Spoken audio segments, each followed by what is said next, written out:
Is MI a standalone therapy? Yes and no.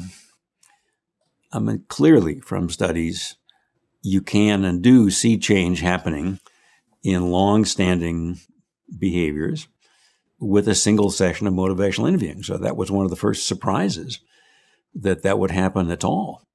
I mean, my bias being trained as a therapist was the longer you spend with me, the better you'll get, and that you could have a single conversation that would begin to help a person turn a corner just surprised me.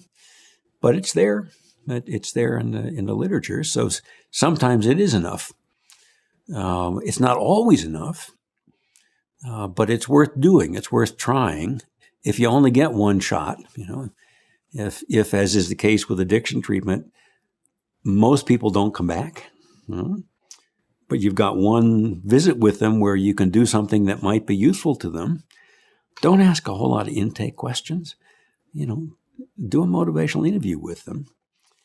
Give them something that's likely to help them, even if they don't come back. And guess what? They're more likely to come back. So sometimes MI can work just as a single session.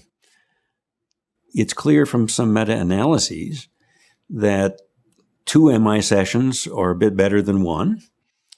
And I certainly had that experience in a trial I did that didn't go well, where if we'd had a second visit, I think we could have done a lot better. We constrained it to just 1 visit. And in a way, at the end of the first visit, whether it's gone well and whether things are moving or whether you need to come back and talk some more. So instead of saying we always do 1 session, or we always do 2 sessions, or we always do 4 sessions, one of the nice things in motivational interviewing is you're learning from what the client is saying, how it's going, right during the session itself. And you can sense whether we ought to have another conversation or whether, maybe that's enough right now. So I think the problem is just fixing it at a dose.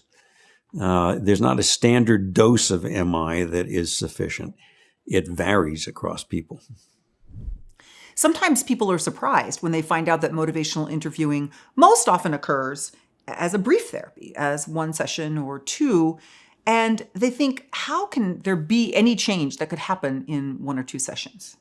And the answer to that, of course, is that the person already has within them the means to make that change.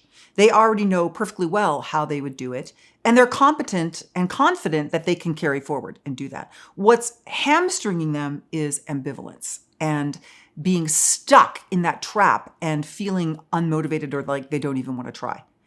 And so don't imagine that you accomplish the entire behavior change in those 2 sessions. That's not even what you're after. What you're after is freeing up that person's stuckness and helping them to resolve that ambivalence.